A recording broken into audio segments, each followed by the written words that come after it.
So let's start with the channel rack. Every sample and instrument we put into our project appears here. If you open up first FL Studio, you should have a couple of samples here already, like kick, clap, hat, and snare. I like to start my project empty, and you can also do it by going to File, New from Template, going to Minimal, and Empty. So let's load a couple of samples here so we know how it goes.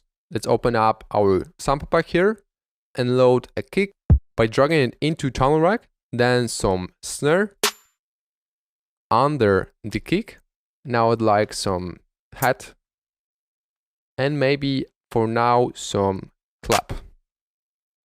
Alright, we got it. Now we can, for example, make a simple pattern here. So let's draw a kick here and a snare here.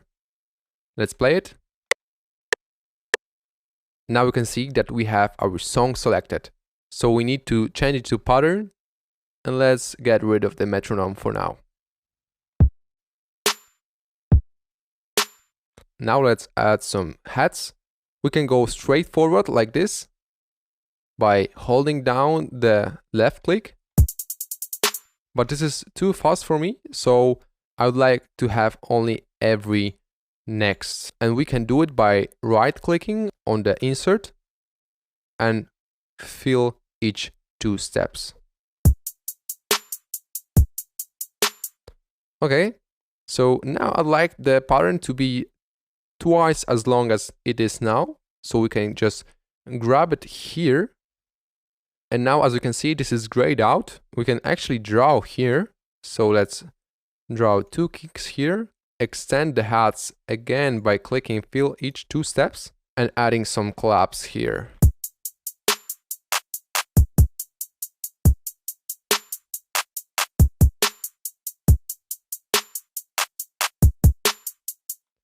Now, for example, we can do maybe some variation of hats, like here.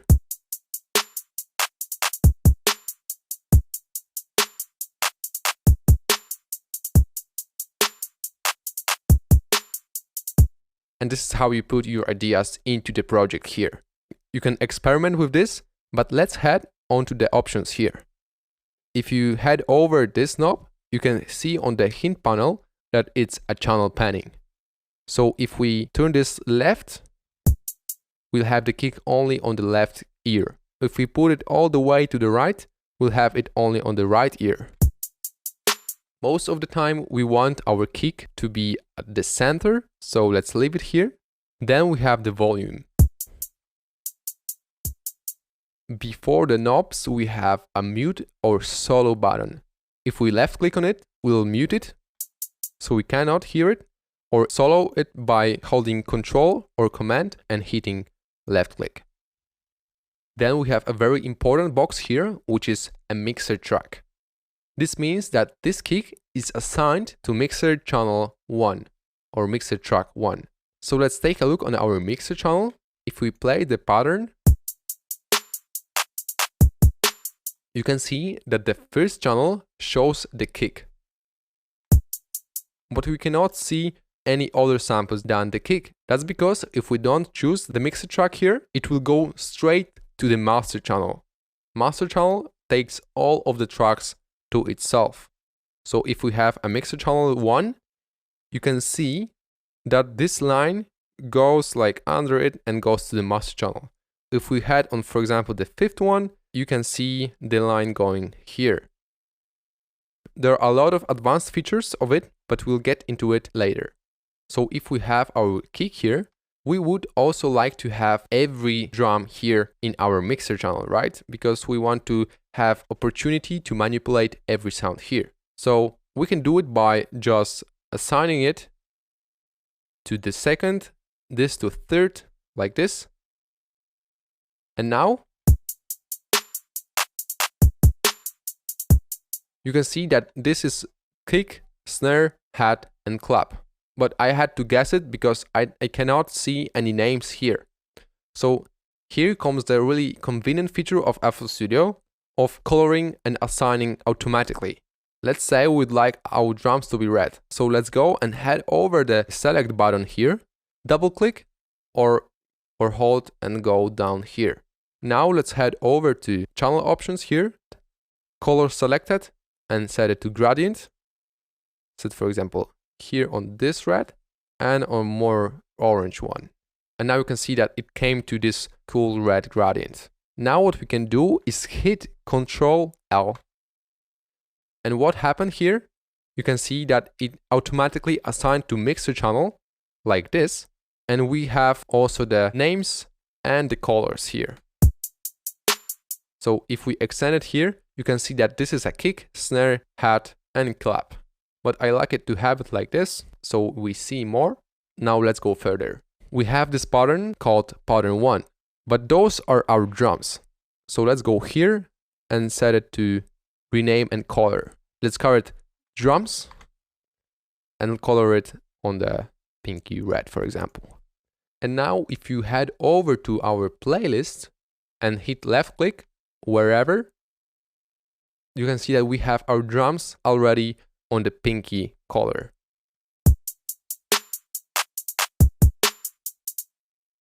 It started to play from the beginning, so let's put it on the beginning. And now there come more advanced features of Channel Rack. Here's the swing knob.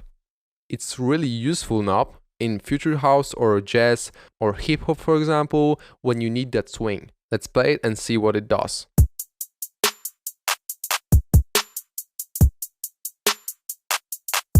You will be able to see it even more if we take the hat and make it hit every quarter.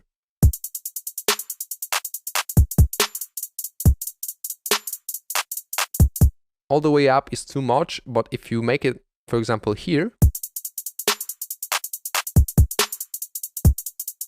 adds a really cool swingy feeling to it. But let's Ctrl-Alt-Z to bring it back as we had. The next thing we have is a pattern length, which I don't find myself using at all, because if you put it up, you can see that it's just graying out different areas. And if you look at the playlist view, you can see that it changes also pattern length here.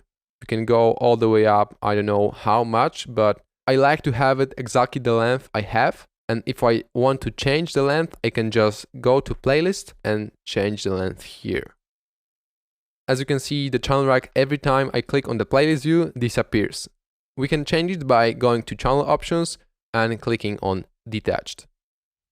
Now every time I click on the playlist, it won't hide. Next thing is our graph editor. This is really cool because you can change the specific velocities of the notes here. Velocity overall is volume. So if we put it down here, every next note,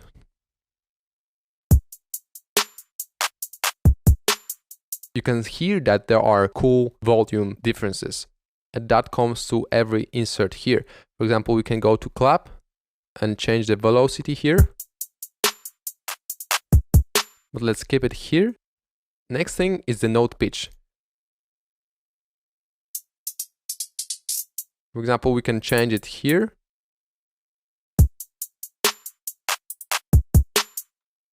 And put it down here. Like this. Also, you have a fine pitch, which I would suggest not using at first.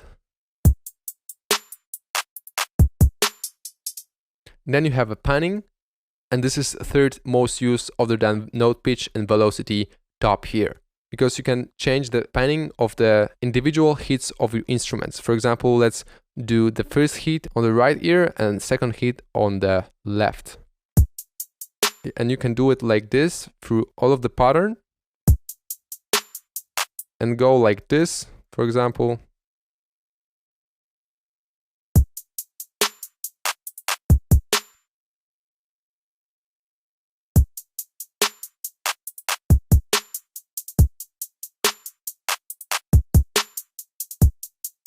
And those tiny adjustments, such as note pitch or velocity or panning, really adds on quality of your track. Try to play with it every time you do drum patterns. Next we have here is the step sequencer or piano roll view.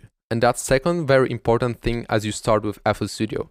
That's because every instrument we put in our channel rack can not only be viewed in step sequencer mode, but also in piano roll mode. And this will be really important when you will be adding instrument harmonies to your channel rack. The step sequencer is for mainly the drums or simple ideas of the drums. If you want to make more advanced type of adjustments or make harmonies, you will need to go to Insert and hit on the piano roll. And here we'll be able to do more advanced changes to our MIDI information. Here we had the velocity. Here we have our pitch, like we had here. And also here, if we go to the control, you can change it to note pan. And here we have the panning that we've done right here.